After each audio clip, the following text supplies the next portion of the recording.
Vi La Bianca. This is awesome. Hello. So I had to contain my giddiness in the green room as much as possible, but I'm being honest with you. I'm fanboying out a little bit right now. Oh my goodness, you should not be. Yeah. Well, I've seen Jenna, I've seen Eric. I've been watching you for several months now, probably about 2-3 months, and yeah. It's cool that you're here. I'll just say that.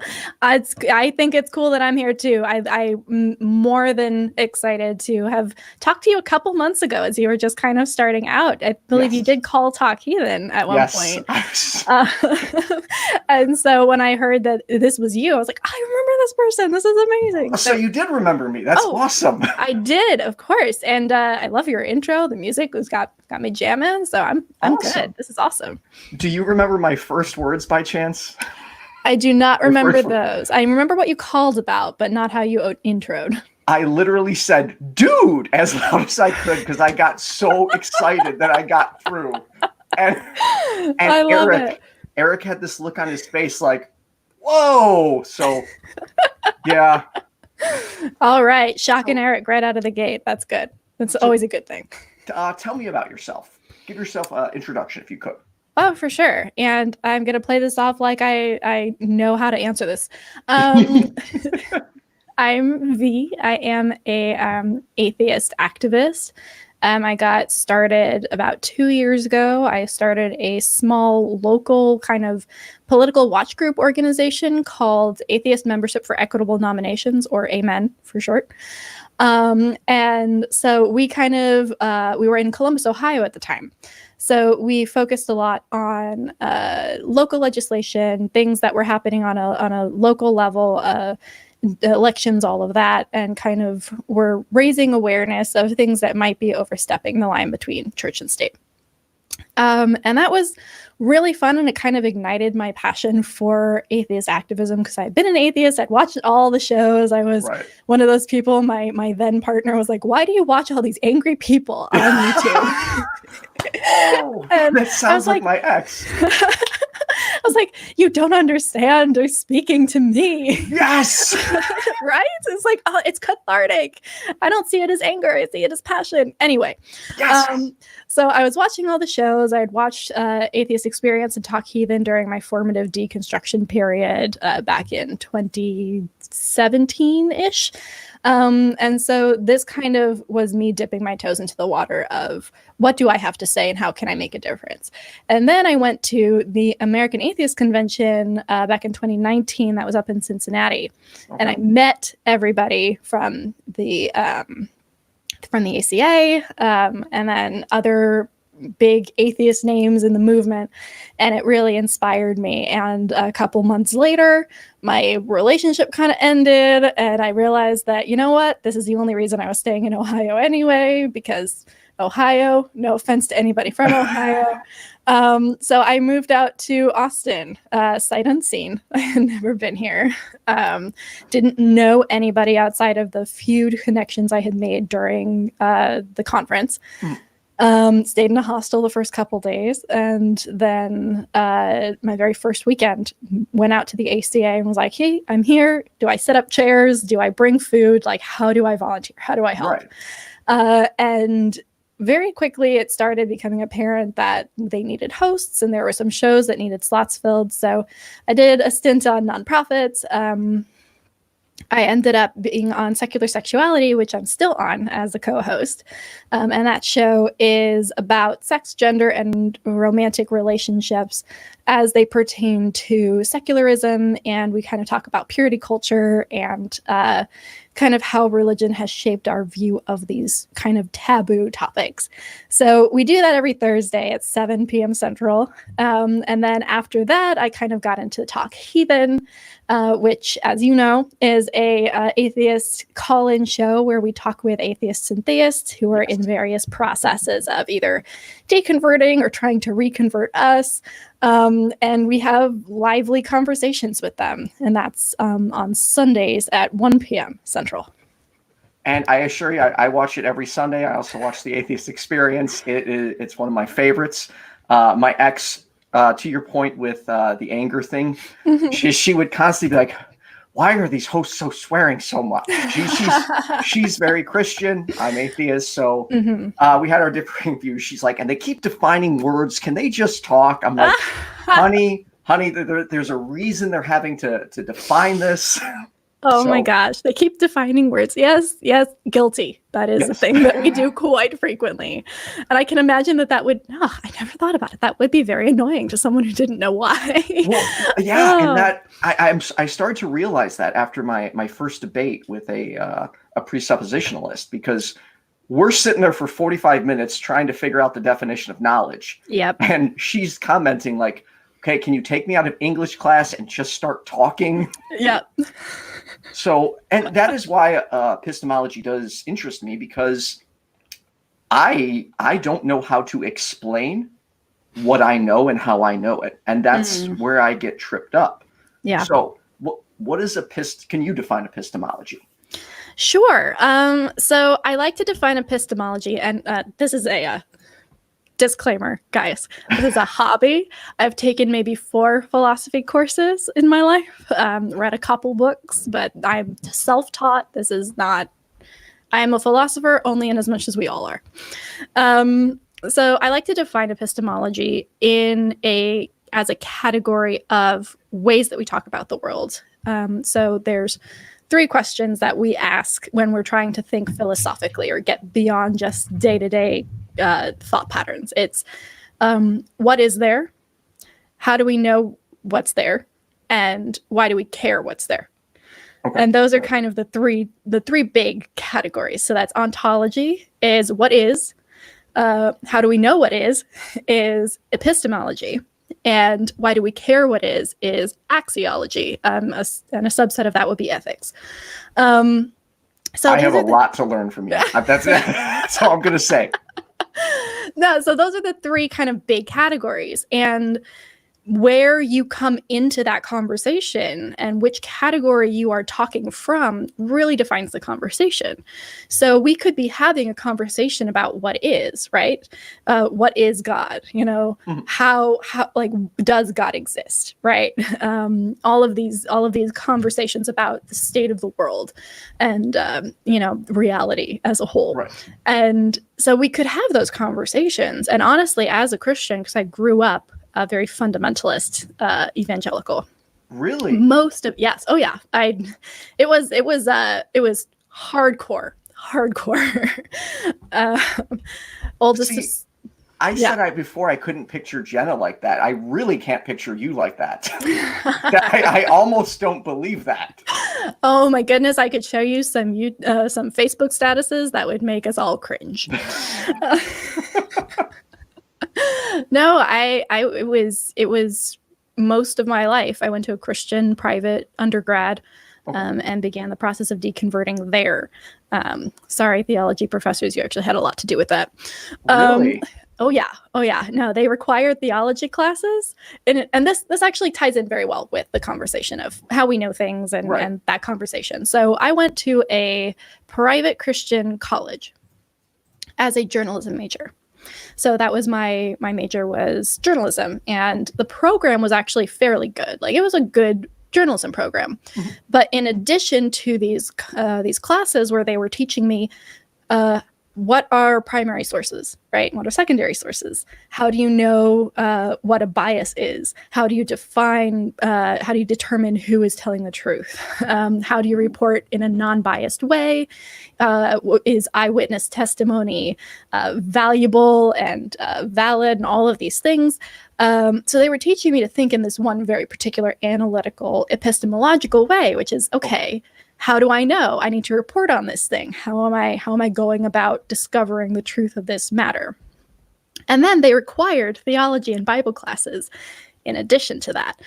And that's where they got into trouble, because the questions that were encouraged here were not very much encouraged here. So asking the difference between a primary and a secondary source and how reliable they were was great in, journalism 101. And then you take that into theology class and, well, is this a primary source or a secondary source? And suddenly there's, a disapproving look. So that kind of started this process of, I'm being taught to think epistemologically in one direction, in the direction of my career and looking at the real world. And I'm seeing the value in it because I'm being taught that it's very important. But then nobody is thinking epistemologically in these classes. It's all very ontological. It's all very, this is what is, right? That we're talking about the is without understanding why we know what is. Right. Yeah. So, so epistemology is coming at the other questions with an open mind in terms of seeking truth. So I don't see how somebody can start from a position of, okay, we're going to define what is first, and then we're going to talk about how we know. Or we're going to define why we should care about something, why something is right or wrong, or why something is beautiful or not. But we're not going to talk about how we know that. We're just going to make that assumption and then move from there. Right. So for me, epistemology really has to be the starting of any philosophical conversation is, okay, how do we know this? How do we know, and what are the limits of that knowledge? And what can we claim validly, ontologically, axiologically, ethically? And what do we have to say? You know what? I don't know. We do not have the ability to know these things. Right. And people should be more okay with I don't know. I mean, I can see where it's frustrating to some people, especially for someone like me, because I say I don't know a lot. But I don't know. I'm literally okay with that answer. That's not a big deal to me. Yeah, and I think that there is a switch that does happen because at first, I don't know is extremely scary because I don't know implies that you've been left out of something, right? There is inspiration, there is knowledge given, and you don't have it, and that's a problem. You're probably going to have to suffer for that. So I do understand the urgency around that phrase, and well, why are you okay with not knowing if other people seem to know? Why is it okay that you don't? Right. But once you realize that nobody knows, no one knows, and we all are just speaking with different degrees of certainty about topics that really are beyond our capability of fully grasping. Right. Then it becomes a value as opposed to a concern. And then we jump into values, which is axiology. But the idea of us not knowing is only ever exciting to me, because if I don't know something, that either means that I've gotten to the end of this line of inquiry, and I'm right alongside everybody else looking out into the abyss saying, hey, we don't know what's here yet. And that, probably to assume you're there is highly pretentious. So I just assume that a little bit. Right. So the only other option then is I don't know. That means there's more to learn. That means there's more to explore. That means that I need to do more in order to wrap my arms around this. And to me, and I don't know, I don't anticipate this being the case for everybody, but to me, that's very exciting. I am in the same boat. I love learning. So I don't know simply means I get to keep searching, for the answers. Exactly. I want to jump back to something you said and throw in a question from a Christian friend. Okay. Without an absolute and necessary being, how can there be any justified epistemology? Without an absolute and necessary being. Okay. So right off the bat, I know we talked about definitions, man, but for those of you who do not know what necessary means, most Christians who throw that word out don't understand why they're saying it. They think necessary in terms of, oh, this thing is necessary to me. I feel like it's necessary, or it's necessary in my worldview for this thing to exist. But actually, when we're talking about a necessary being, it's tied into modal logic, which is a whole subsection of logical argumentation that deals with possible world semantics and all of this stuff. And it's a whole other thing. So I have many, many thoughts about this. I'm going to set that aside for now. Okay. Because this is not the topic of that, and I will go on a rant for forever if we get into that. That's totally fine. Our mutual friend, Dean Meadows, wanted me to let you know that was not his question. Okay. All right. No, I'm pretty sure that Dean knows a little bit more than most, because I've had conversations with him and he's like, let me get my books, and he like pulls out the slide guide. I'm like, oh, okay, all right, like you've done the reading, like we can have that conversation. And I will be on his show in June, which is exciting. But so back to the question: an absolute and necessary being, how can you get to epistemological truth? Is that the question again? It was without an absolute and necessary being, how can there be any justified epistemology? Well, I mean, I think that at that point you have to ask, what does justified mean in your worldview, right? Because for me, I can get to a justified epistemology without referencing anything other than the reality that is consensually seen before me and the other people that I'm talking to, right? So this obnoxiously gigantic Stein right here. I used a couple more adjectives than maybe you would agree with, but you can agree as well that you're seeing a Stein, a glass cup right here.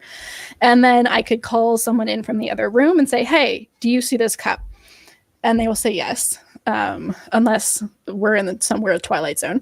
And then I can come to the justified knowledge that this glass Stein exists in this space with me, and it will do all the things that a Stein does effectively, because Steins, to the best of our knowledge, do this thing, which is hold liquids for me to drink from. So for me, I don't know if I just have a different definition of justified from the person asking the question, but I can reach conclusions about the world and talk about how I came to those conclusions using purely naturalistic explanations. And so I'm not sure where anything outside of that comes in. Right. Larry, Larry the Christian, I hope that answers your question. Is it bad I went straight to Larry the Cucumber? See, you didn't believe it. You didn't believe I was a Christian, but now, see, I've got that cred. I used to dress up as Bible Man. Do you know who that is? Unfortunately, yes. Okay, so I would go down into downtown Naperville. There was this river walk. Okay. And I would dress up as Bible Man, and I would get a cup of water. I would fill it up, and I would charge people $1 to baptize them. Oh, you were a prosperity gospel preacher. No. You were a televangelist, straight up. I was literally doing it just for fun. Like I was. No, but the instinct was there. Yeah. I mean, like, hey, if you went down that road, you'd be like, you'd be living in a mega church at this point. You'd be the next. I could never do that. I will say, if I ever meet Joel Osteen, that's where my friendliness will go away. Right? Like there's a certain level where you're like, yes. Okay. I have hardline. Playtime is over. Exactly. I have hardline stances, and that would be one of them. Be like, Joel Osteen, I got an issue with you. Right? Yes. Oh, no. Televangelist is a very specific type of scummy, in my opinion. Same page. Yes. Yeah. It irks me. Like, I can put up with a lot of woo-woo, but I can't necessarily put up with just outright taking people's money. Right. And I can talk to anybody with any conviction in any belief system as long as they are open to an actual conversation and are there for the purpose of learning. If they're there to get money, if they're there to manipulate a crowd, if they're there in any other capacity than, hey, we're two people talking about an issue, then, that's a problem for me. Right. No, I agree. And to answer your question, Critical Cripple, I do have photos of this costume still, so I'll post them. I'll post them at a later time. All right, so follow-up question. It's kind of, I don't want to say it's loaded, but it's got a lot to it. Yeah. How does epistemology differ between theism and atheism? For example, we both know atheism has nothing to do with epistemology. However, theists will argue that we cannot know anything without God. How would you address that? Well, I think we kind of touched on that a little bit before, which is you are coming from a viewpoint of ontology first. You are assuming that there is a God. You are presupposing a whole lot of stuff, and then you are making an epistemological claim based on an ontological statement, right? You're saying we cannot know things without God. And my response to that would be, well, how do you know that God is? And so the difference is not that one of us can use it and one of us can't, or that there's an inability for one group to get it. It's more just about shifting that viewpoint between are we talking about what is, or are we talking about how we know what is? And even in questions about knowledge, you can kind of tell where they're coming from if you listen to the way the question is phrased. So, for example, with yours, the question you referenced, we cannot know things without God. That is an ontological statement, right? That is not an epistemological statement. It's talking about epistemology, but the way that they're approaching it is stating facts as opposed to asking questions. Okay. So I guess the real question I have is, how do you know that you know? Oh, you're gonna precept me. I am. All right. How do I know that I know? How do I know that I know what? Anything? Anything at all. I think, therefore I am. Throw some Descartes at you. If we're getting into the most semantic and most like hard-ass version of like hard solipsism, then the only thing that I can know 100% for sure is that I am thinking about whether or not I know things, right? That's the most I can actually really 100% know. But that is not a useful way to move through the world, right? To think that the only thing you could ever know is that you're thinking about things is going to set you up for not only being taken advantage of by a whole lot of con artists, but also, you're paralyzed with indecision about everything. Like, do I know that I can pick up this glass and drink this water? Let's see, can I? And then you try, like, yes, I can. So it's experiential. But it's experiential in a way that is testable and agreed upon by the larger population. And here's where we kind of get into Occam's razor as well, which is, what is the most simplistic and what introduces the least amount of extraneous requirements into the situation. So is the situation that there is as Descartes would say, like a demon controlling my mind and making me see these things and, influencing me to believe that a cup is there and that it's full of water. And then my experience somehow is a result of their psychic ability. Maybe. I'm an agnostic. I'm never going to say something is 100% not possible. Right. But at the same time, that requires a whole lot of other stuff to be proven and to be demonstrated. Whereas if I just say, hey, I am existing in a world where there is a cup on a table full of water, and I can call anybody else in here and they will confirm that this cup is on this table full of water, that's kind of enough for me, because functionally that's enough for me to go through my life. And as we get into these other questions that don't touch on real life as much, like, is there a God, or is there a supernatural, or are there other lives? Is reincarnation real? Like, all of these things that don't impair our ability to function in the day-to-day, then we can get into some playful spaces and we can have these conversations. But we can't be in that mindset all the time. Right. We can't constantly be saying, is this real? Am I in a dream? Am I being manipulated by a higher power? Because at that point, I lived it. It was exhausting. And it was also terrifying. One of the best things about leaving Christianity was that demons were no longer a threat. And before, they were a very real problem. like as a kid, I was like, okay, the things that are dangerous in the world are quicksand, anvils falling on my head. Quicksand! Yeah, quicksand! Right? I was terrified of quicksand. And lava, like quicksand and lava, you were led to assume they would be like a lot more present in adulthood than they actually were. Yes. But demons were also a part of that, quicksand, anvils, and demons. Like, those are the things I need to keep an eye out for. And being able to shave away the things that are not able to be proven with as simple an answer and as concrete and predictable a pattern as possible really allows you to focus on what matters. Right. Do you still do you ever fear demons anymore? Like, obviously you don't believe in them. I would assume you don't believe in them, correct? No, I do not. Okay. I do still. That's definitely the thing that happened. No. I don't. And I feel my experience is actually very different from a lot of people who deconverted in that way. The way that my deconversion journey kind of led me out, I got rid of the fear of hell, the fear of demons, the fear of Satan, all of that fear stuff kind of went away first.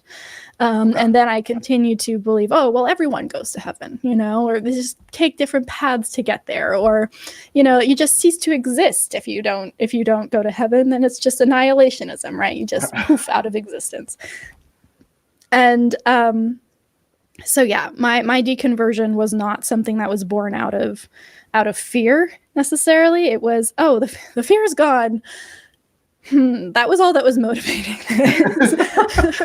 I need to do some rethinking. It really is a relief. And I try not to sound evangelical about it because I did grow up evangelical and kind of went to the other side. And I don't want to say like, oh, I was saved from this fear and I didn't know I was living in darkness and now I see the light, and I could like go on this like whole tangent. But it feels like that. It really does. Yes. It's the strangest mind trip ever to the entire time as a Christian, you are promised that one day you will have no more fear and that you are a brave person and that you are protected by God, but also you should be fearing, not God. And there's this really kind of fatalistic view of everything.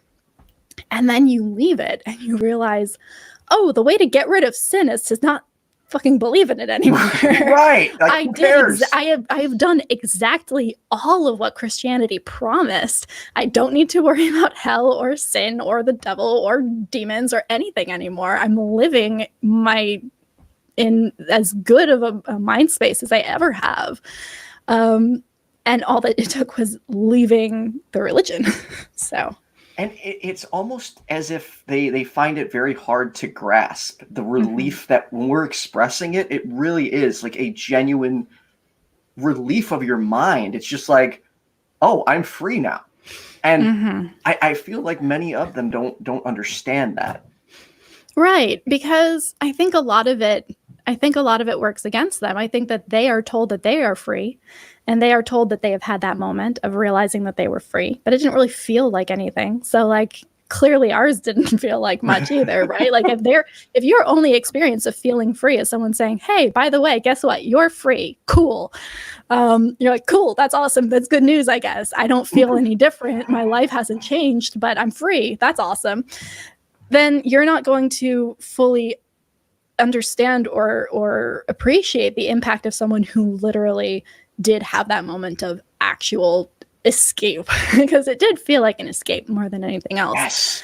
So yeah, I think a lot of it is just their own terminology working against them, and maybe a way to reach out would be using different terminology and trying to find a way to express it that doesn't use the terms that they use to describe other things. Right. But that would be, I think, another conversation. Well, I agree. All right, question from Larry. Do you believe in a duality of the mind and brain? Oh, nice. Larry's pulling out all of my favorite questions. I like this. No. I do not believe, if what you are talking about is substance dualism, then no. That is not something that I ascribe to. That is not something that I think is warranted. And honestly, I think it is the biggest argument against the Kalam cosmological argument is the lack of proof of substance dualism. So the idea that the mind is something separate from the brain is very old, and it has a long tradition of going through many people have come to this conclusion that there is a brain and then there is this other thing, a soul, a spirit, a mind, whatever you want to call it, and that exists simultaneously and maybe intertwined with, but as a separate thing. And we just don't have the data to prove that. There is the more we learn about what the brain does and how the brain functions and what stimulates the brain and in what ways, we are seeing everything we used to attribute to minds and souls and anything ethereal as actual physiological, neurological processes in the brain. And so, yeah, I would define the mind as an emergent property of sufficient complexity. So if your brain is sufficiently complex and has enough neurons and enough neural activity, then some form of consciousness will be a result of that, which is my best understanding as someone who is not a neurologist and does not have any deep introspection into what the brain actually does beyond reading papers about it, which I find fascinating. But yeah, substance dualism, I understand the reason that you would think that. I understand the appeal of the theory, but I don't personally ascribe to it, no. Larry, I hope that answers your question. What is, or how important would you say studying epistemology is for the average person? Mm-hmm. I think that if we studied epistemology as a course in high school, if we had a required critical thinking class or a philosophy 101 with a focus on epistemology, then we would see religion decline significantly in future generations. I would agree. I think that if you, regardless, I think that would be a benefit that I would see in that as somebody with a very particular agenda. But regardless, teaching people how to ask why and how to ask, how do you know? And how to ask, how do I know? Can only be helpful. I don't understand why that wouldn't be something that we would want to teach people to do, even if it's, hey, this person's trying to sell me essential oils and they're telling me that it's going to cure this thing. How do I know? Right? And it could be, hey, here's this study. And then you get the study. And then you go, okay, how do the people in the study know? And then you look at how they've done their research. And then you determine, based on your best understanding, does that research convince you? If it does, then cool. Then you've asked the questions and you've gotten the information you needed and you made a judgment. And regardless of the conclusion you come to, I may agree or disagree. If you've gotten to it from a place of reasoning, from a place of asking questions, then we're good. So how much time would you say, say you want to determine if something is true or not? Let's say they release a new study. Yeah. How much time do you need to put into determining, whether that's true or not? Right. That is the $1 million question, honestly, because realistically, it's not the same as ideally. Ideally, in order to know whether something is true, I would go to school, get a degree in it, and then I would do some hands-on research myself, and I would talk to the experts, and I'd interview people, and it would take up years of my life trying to figure out if a single fact that I read in the New York Times was true.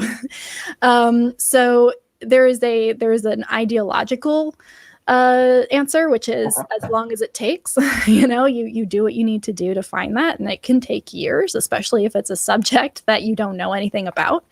But realistically, that's not something that anybody can do, and not something that anybody's expected to do, right? You're not expected to be able to know 100% every fact that comes your way, whether or not it's true. So I would say that the first step would be prioritizing what you want to know and what you think is important. So do you think it's more important to determine whether or not the 5G towers are causing coronavirus?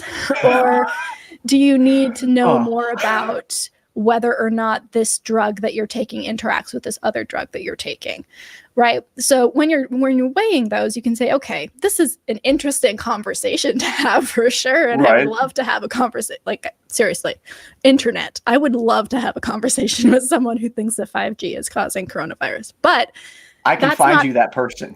I had someone rampantly on my page insisting that they're posting these junk science reports and they're going through everything.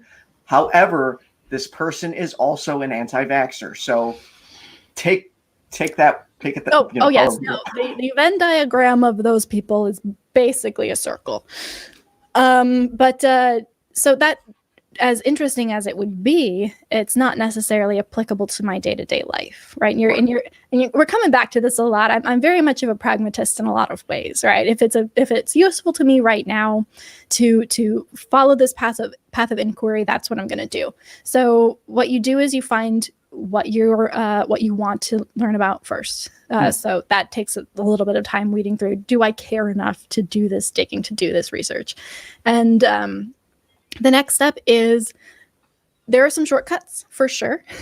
If it's research-based and you want to learn whether or not research is accurate, you can do that usually without even knowing too much about the topic. Like, you don't need to be a neurologist to know whether a study on brains is more probably true or less probably true. And the way you can do that is you can look at the author. What else have they done? Do they have a degree in it? Do they have field experience in this? Have they published other papers? Where are they published? Are they published in credible peer-reviewed journals, or are they published in fringe areas that only publish in this particular area? I had this one person reach out to me, really panicked because they found a peer-reviewed study on NDEs. Near-death experiences, and they're like, this is really concerning. There is a published study about near-death experiences, and you guys are constantly talking about how you need to find studies in order to prove things. So did they just prove this? And you dig a little bit further and you see that it is published by, I forget the name of the journal, but it is a journal specifically to prove near-death experiences. So nowhere else. Bias. Right, exactly. There's no other place where it comes up. No one else has published this. It is purely propaganda for a particular agenda. Right. And, the same thing happens with a lot of the creation science papers that we see touted. If you look at where they're published in journals where a requirement is that you need to be Christian in order to publish, which is not something that a legitimate science journal would ever request. So little things like that are going to be red flags to guide you in terms of, this is something you should pay attention to, or this is something you can dismiss.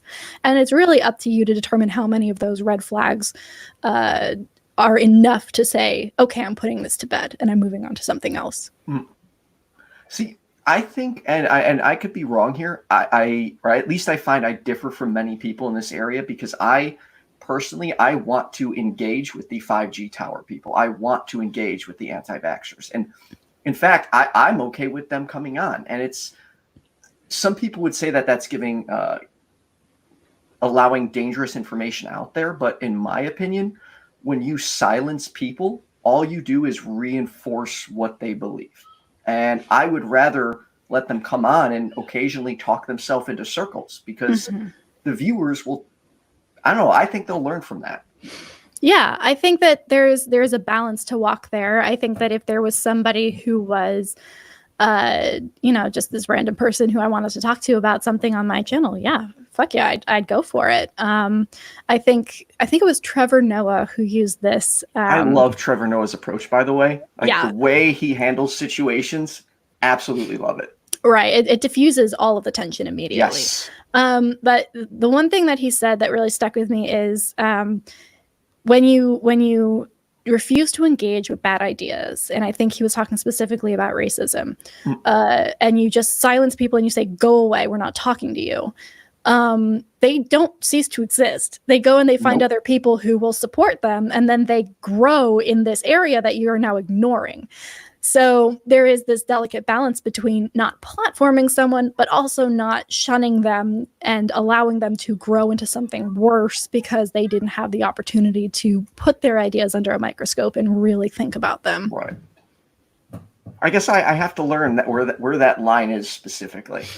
Yeah, and I don't think it's a set line. I don't think that it's something that we can agree on at all. There have been several issues just in the last couple of years with people deciding, hey, the line's here, you went over here, and that's not okay. Well, there is no actual line. And for some people, the line might be further this way or that way. Right. And what you really have to do at that point is look at intention, right? If your intention is to have an honest dialogue, then I can never fault you for that. No, I agreed. Because that's what I like doing. Dialogue, conversations, all the fun stuff. All right. So question from Dean. How does V trust their senses? Naturalism is about survival, not truth. Couldn't they believe false things for preservation? How do they know one way or another? Well, I think I would take some issue with the idea that naturalism is about survival and not truth, because truth helps you survive. The things that are true and are more likely to be true in the future are things you want to know in order to better prepare yourself for that future, right? Right. So I think that I would phrase it differently. I would say that naturalism is about searching for truth in order to survive. And in my case, and in modern society's case, thrive, right? Because we're not just worried about getting eaten by a saber-toothed tiger. We're worried about, like how to make more money or how to better care for our family or anything like that. So I think that for me, I trust my senses because thus far I have not been given reason to not trust them. I can, again, I hate to keep going back to this Stein over here, but I can trust my senses because everybody else who comes into this room will and has seen this same thing. And not only that, but I know for a fact that other people have similar objects in their homes, maybe not of this enormousness, but... Yeah, what were you drinking out of that? This is not mine. I'm just using it as a prop. Oh, okay. This better not be gin. That would be a lot of gin. But yeah, I trust my senses because empirically, because based on, I know theists hate this term, but the scientific method of testing and peer review and running things by other people has proven to me that there are things that I know using my senses. But that said, I don't always trust my senses because there are ways that the senses can be manipulated, either intentionally or unintentionally. So yes, I trust my senses insofar as my eyes are reading something that then issues information to my brain, and I can trust that my eyes did that correctly. But also, my eyes have seen demons out of the corner of my, back when I believed that there was such a thing. And that was in my brain as something that was possible to see. And because of the way the eye is, just is by design, like by evolutionary, I said design, see? Oh, they're coming for you in the comments. I was going to say constructed, and I was like, I don't want to say constructed, so let's use another word, and I used a worse one. But no, because of the way the eye has been formed, there are blind spots, there are, floaters, there are all of these things in the eye that are that lend themselves to unreliable things that you will see. You can have a stroke and not know it, and hear things and see things and hallucinate. And, the smell of burning toast is something that people talk about a lot as like a preemptive thing that stroke patients have to have as like a precursor. Right. And it doesn't mean that toast is burning, but it could. So you go and you explore, and then that is when you determine whether or not you need to trust your senses. And if you're like, there is no toast in this house, I don't even own a toaster, now I have a problem, right? Now I know that I cannot trust this sense, but I also know that this could mean something else. And that's where the survival comes in. So I guess the question is, how do you know if your senses are being manipulated or not, or in fact are intact? For example, I have epilepsy. I went through a period where I was having, I had one grand mal seizure. And then for many years after that, I was dealing with absent seizures. I had a theist friend say to me that the only reason I'm now an atheist is because my brain is not working properly and is not reliable because I had epilepsy. As opposed to all of us with reliable brains, whatever that means. But how would you address that? Because they seriously were concerned that the only reason I am now an atheist is because of my brain damage. Well, then I would get theological on their ass, honestly, at that point, because clearly they're not using any kind of scientific understanding to make that claim. It is a theological one.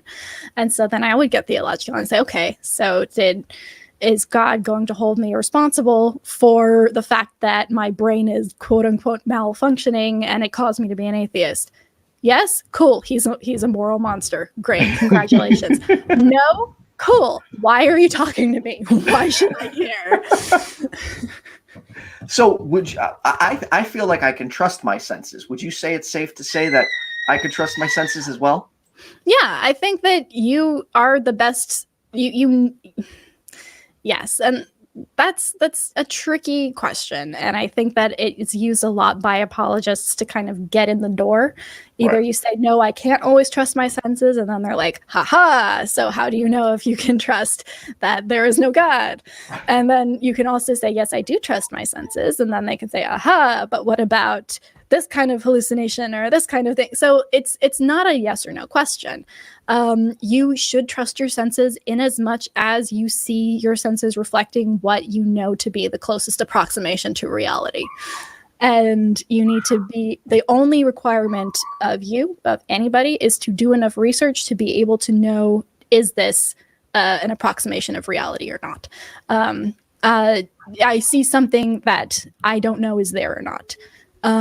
Based on the way that I approach the world and the way I approach my understanding of the world, can Anubis be standing in the corner right now? Well, possible. Right? Who knows? But no, at that point, it becomes your responsibility to determine what you consider to be most convincing to you. And then we get into, again, epistemology. If you say, yes, it is possible for Anubis to be standing in the corner and for my senses to be correct in this moment, then we come back to the question, okay, does Anubis exist? Yes. How do you know? And it comes straight back to epistemology again. So really, I know we keep bringing it back to this, which is appropriate, but epistemology really will save your ass on many occasions, because if you can figure out how you know things and you're good with that, then you can use that basis to build on. And I know a lot of people, for some reason, equate knowing things with your senses. And while technically that's true, because you can't interact with anything outside of your body, and your body, uses your senses to input information, I'm not making my claims about the world based on the fact that I can or cannot see or feel or smell or taste God, right? That's not something that I'm claiming. And I feel like going down this line of inquiry, well, can you trust your senses, kind of gives that claim credence, that I don't believe in God because I can't see God, which is certainly not what I'm saying.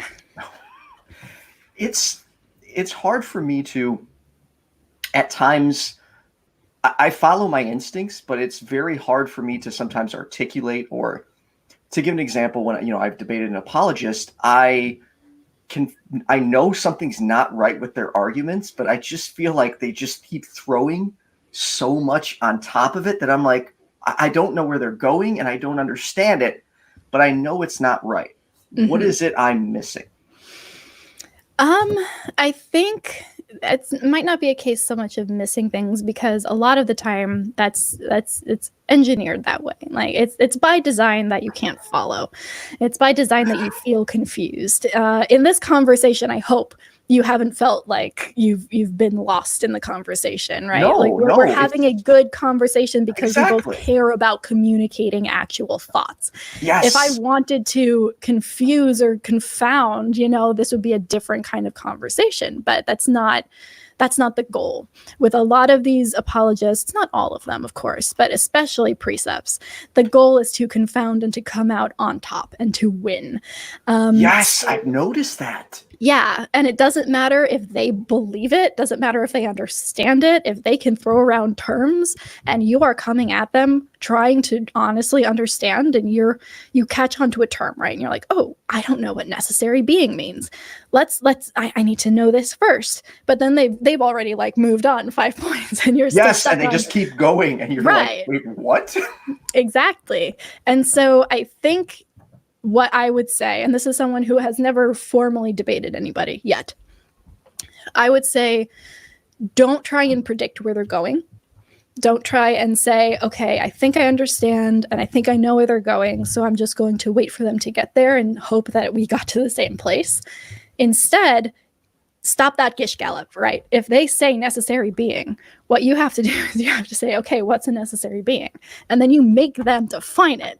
And then if it doesn't line up with something that you see, then you say, okay, we cannot go any further until we agree on this issue. Because if I don't agree with this, nothing else you say that's built on this will impact me at all. So you have to understand the only way forward, if you're honestly trying to get across an idea and honestly trying to communicate, is going to be making sure that we agree on every step of the way so that we can determine where we disagree. If I don't know what you're saying, I don't know whether I agree with you or not. So your landing punch of, yeah, and that's why God exists. I don't know which part of that is supposed to prove that. I don't know where we differ. I don't know where we agree. How do we have an actual conversation like that? So forcing them to slow down. And if they don't want to slow down, that means that they don't know. If they don't want to slow down, if they don't want to have a conversation about what necessary beings are, then that means that they're parroting what somebody else said and they don't actually know. So a good way to figure out, is this somebody who knows what they're talking about and wants to have a good conversation, is to say, okay, again, let's define the terms, right? Let's get to the bottom of why you're using this argument. Why are you using this word? And it goes back to definitions, which I know we both agreed prior can be annoying to some people if they don't understand why we're using them, but that's exactly why we use them. We use them because if we don't have an agreed upon definition and we don't agree at the start, then we're never going to find a place where we differ. Right. And you need to find that common ground where you understand each other, and then you can move forward and address the argument accordingly. Right. Which is why it's so difficult to argue with a precept, because there is no way that you can get on a similar ground with them because they start with a presupposition. Well, it's in their name. And I learned, so I tried an experiment once where I was going to argue against an atheist as a theist.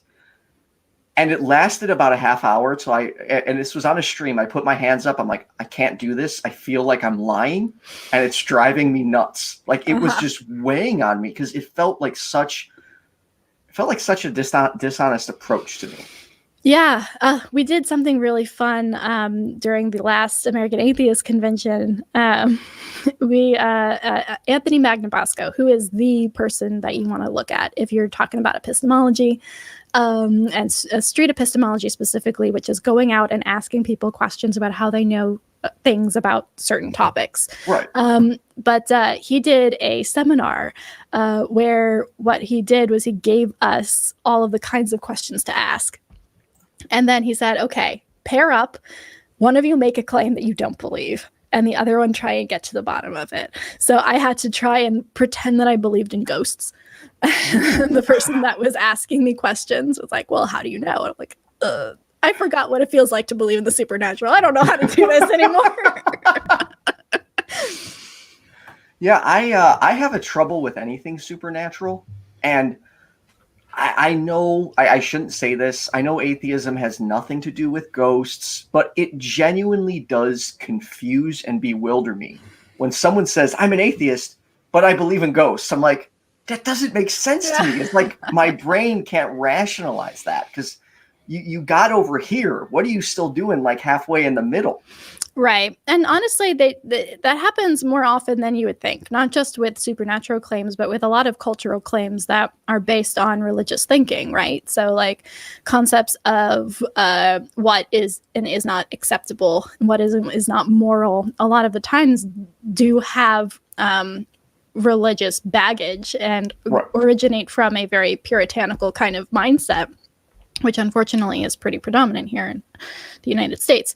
Bit. A lot of the time, an atheist that I, otherwise have deconstructed a whole bunch of stuff, will say something that is very clearly based in religion, and they don't realize it, right? They don't realize that this is also something that needs deconstruction. And it is a continual process. And I get why sometimes people are just like, just stop. Can I just believe in ghosts? It's so exhausting to constantly have to reanalyze everything and break everything down. Why can't this just be something that I believe? And I get it, but that's where the difference between being an atheist and being a skeptic comes in. Right. Because you can be an atheist for bad reasons, right? You can be an atheist because I can't see God. Like, hey, God, come down and talk to me. Well, God didn't say anything, so I don't believe. Like, that's a bad reason to not believe in God. Right. Of course, you're still probably correct, but you got there in a non-skeptical way. So, yeah, there are definitely non-skeptical atheists out there. And I'm learning that. That leaves them way open to manipulation in other areas, because in the atheist community, we like to pat ourselves on the back a little bit for being so smart. We're so clever. Don't get me started on that. Right. And then we go, okay, so I'm clever. So I can believe in ghosts and it's still okay, because I got there because I'm an atheist and, I'm smart. So I can believe in this thing, or I can uphold a sexist idea or a racist idea that is pinned in religion and not have to think about it because I'm an atheist and that gives me that stamp of approval. Whereas a skeptic, again, going back to the I don't know concept, is constantly running everything through that epistemological filter. How do I know this? Do I have reason to believe that this is the case? And so that is where that split will happen, where you see people constantly deconstructing things, not just about God belief, but about a whole variety of topics. And that's the kind of person I try to be. Before I get to my more quick fun questions, Sure. Is there anything else about epistemology you would like people to know? It's not hard. It's a long name. It sounds intimidating, especially when paired with other big words. It's like, well, why do I need to know about this? It's literally just, how do you know? And when you ask someone, how do you know? And you make a space for somebody to start exploring that, that is always, always a better way to communicate. I've had great conversations with theists. I've had horrible conversations with theists. And the difference is coming at it from a place of, you're wrong, here's why you're wrong, versus, okay, prove to me why you're right. I want to know. I want to understand where you're coming from. Give me your epistemology.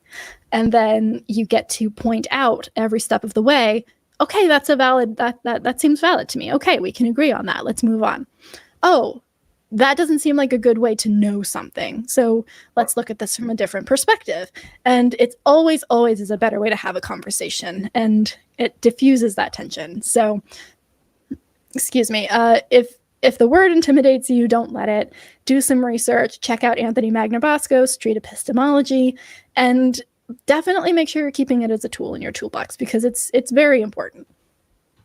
So you bring up an interesting point, how it can be intimidating. And to give you an example, so next Friday I'm going, are you familiar with S.J. Thomason? Oh no. I am going on her channel. Okay. I'm excited, but here's the thing. Everyone's warning me, and I'm like, hey, I'm not intimidated at all. I'm excited.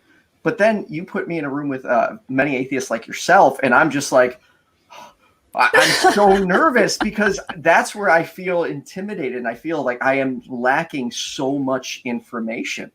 But on the flip side, Christians don't intimidate me. Like, I found out I have a mutual friend with Psi 10. And really? Okay. I was immediately messaging him all excited. I'm like, hey, Sai, how you doing? But he wouldn't acknowledge my presence. Oh, that's funny. Yeah, I've ribbed him a couple times on Twitter. It's fun. But yeah, it's interesting. I think that I wouldn't be intimidated by people who might know more than you in an area. I think if you come at it with an idea of epistemology first, and you're in a space where you get to learn something, whether that's I'm learning a true thing or I'm learning how to differentiate between a true thing and a very not true thing. Yes. That's going to save you so much grief, not only, you know, with yourself. And honestly, that's the only way I can be in front of a camera at all is approaching things from this perspective of I'm going to learn something. Yes. And my action of learning something publicly hopefully will teach other people to learn things as well. And because that's the end goal. No, and that's the exciting part about doing this is it's not just an interview for me. It's a learning opportunity. Like I get to learn from a pillar in the atheist community, and that is awesome. Well, sorry, make me blush. Wow. Okay. A year ago, that is not something I would ever have thought would be said to me. So no, but it can be said now. People know who you are. And like I said, I check out every single Sunday. I have my alarm set. I am in front of Talk Heathen, and then after the Atheist Experience. So yeah, you are very much a face of the atheist community. Thank you. I think you're pretty up and coming as well. I'm excited to see where you go from here, and let me know when your S.J. Thomason thing comes around, because I will be there if you know, to give you a little bit of moral support. Thanks. I'm excited, and all my friends are worried. They're like, you don't know what's coming. I'm like, no. I'm like, I hope she's going to be cool. She said she likes my approach and my open-mindedness, so I am going to be the hopeful idiot that just hopes for the best. Oh, don't be intimidated. That's certainly not the thing I want to convey. It's not intimidation. It's okay. So you're going to hear a lot of very similar, if you have had any experience in listening to apologetics, which I'm assuming you have, as somebody who grew up in the faith, as somebody who has sought out these kinds of conversations, you're not going to hear new things. So I would say that make sure that you are just ready for that and ready to call things out as you see them, because intimidation is not the thing you should be feeling. Is all I'm going to say there. You know, I'm excited just because to me, I now get to talk to a Christian audience and do my best to be a positive representation of being open-minded and just being willing to meet people halfway and try and understand where they're coming from. Yeah. By the way, Kenneth said you're a pillar, V. A lot of people appreciate what you do. Kenneth, I appreciate you, Kenneth. So Kenneth was one of the people that reached out to me after my first debate with a presuppositionalist. He's like, so do you need some tips? After he saw, I'm like, okay, was it that bad? He's like, we should go over it. So he took over debating on my channel, and I'm just focusing on the conversations. I love that. Yeah, that's always the cold water in the face. It's like, hey, look at this thing that I did. That's awesome. Let's sit down and talk about how to do it better. Yes, but also, it's so good. That is amazing. I really appreciate that, Kenneth, that you've jumped in and you were like, hey, here is an opportunity to strengthen an up and coming pillar in a way that is productive. So that's great. I'm not a pillar. I'm just the guy on the internet. We're all just guys on the internet. That's the whole secret. All right. Good. And to answer your question, Bestname, yes, it's next Friday. I'll be on her channel at 2 p.m. Okay. Okay. So the fun questions. Yes. I am trusting and deferring to my friend Puck on this, and hopefully this doesn't backfire. But he wanted me to ask you about viced rhino. Yeah. I have no idea what that is. Okay. I'm not sure exactly why one would ask me specifically, apart from the fact that I watch all of Viced Rhino's stuff as soon as it comes out. Viced Rhino is a YouTuber who does a lot of science education, specifically surrounding evolution. And so he will target specifically Christian channels that are trying to pass off creationist science as science, right, and break everything down. And honestly, if there is a representation of somebody who just does research as a layperson, I'm pretty sure he's a layperson, I'm not sure, just learning new things to such a degree that you can then go in and critique on a meaningful level things about genetics and DNA and paleontology and all of this stuff. Like Vice Rhino is definitely the person to watch with that for sure. Okay. And then my most important question, and it's for me personally. Have you ever, or would you ever, karaoke? Oh, I certainly have. Yeah! And I would.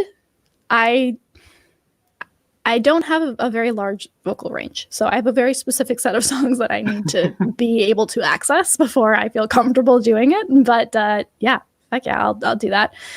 We had a Halloween party last October at the ACA, and the karaoke machine was well used by all. Well, just so you're aware, I used to run a karaoke business, so I have all the equipment and karaoke songs. So if the ACA ever wants a legit karaoke party, I think if we show everyone atheists can have fun too, we'll send a good positive message.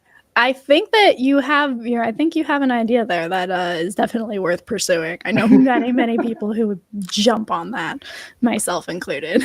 Good to know. I'll try and figure this out and we'll make it work. For sure. Is there anything else you would like to promote while you're here or talk about? At this point, not yet. But there is something up and coming that I'm very excited about. It is a podcast about philosophy specifically. And it's we're in the process of developing it. It is me and another pillar who shall be unnamed because of drama and intrigue. Okay. But yeah, I'm excited. We're gonna rock some epistemology and talk about all the different arguments that apologists usually come with and really break them down. That's what I need. Yeah, not just on the level of, hey, this doesn't make sense to me, but hey, this is invalid because this form of logic only applies in these instances. And so really, really delving down into the granular reasons why we will or will not accept certain arguments for God. So that's up and coming. Probably not for a little while, but keep your eyes peeled. Are we saying like a month, 3 months, 9 months? What are we thinking? I say give it 3 months and you'll get a premiere episode. Well, I definitely want to be one of the first ones to see that. Oh, for sure. There are 2 quick things I'd like to promote just because I'm very excited. So this Sunday, I have the Global Atheist Roundtable, and it's at 6:30 p.m. Central Daylight Time. We've got Kenneth Leonard, Divine Disbelief, John Anthony, and Jez Davis joining us all the way from the UK. Nice. And then the 21st, we have the first ever Women in Atheism Roundtable with Jenna Belk, one half of Divine Disbelief, Cindy PLAZA, Nervardia, Jenna, and host Cynthia McDonald. So that sounds amazing. Yes, I'm excited that they all agreed to this. Oh my goodness, man, you're just pulling in the big names. I like it. I'm trying. This really is so much fun because I get to spread my atheist propaganda. Right. Don't let them know. Don't tell them. And I get to have fun doing it. Well, this was so much fun. I really appreciated the opportunity to actually get to talk with you a little bit about what seems like a pretty shared background, actually. Yes, very much so. Although I wasn't as far Christian as you were. You dressed up in a Bible man costume, man. You're about as far. As you can see, I'm kind of I don't want to say I'm kind of outgoing and friendly. So I just like making people laugh and being absurd because I don't know. If you can make someone laugh, you can make a difference in someone's life. I agree. So I'd like to thank you very much for doing this. What's your website again so everyone can check it out? Oh, for sure. My website is vroselabianca.com. And yes, my middle name is Rose. I've seen a couple people say that there's a kick this fake V out of the chat when it's like my full name. It's like, no, it isn't me. Like, sometimes there will be a rose in there. But yeah, you can find me there. I have links to interviews that I've done. It needs to be updated. But yeah, there's that. And then if you want to follow me on Twitter, that's kind of where I'm most active. So if you want to kind of see my day-to-day and get hot takes on really ridiculous random subjects, I'm at Author Confusion on Twitter. Awesome. Well, everyone, check V out. V, if you could stay on the line for just one moment. Everyone, remember, like, subscribe, do all that fun stuff. Check out V's website. Check out Twitter. And thanks for joining. Thanks, everybody. Bye.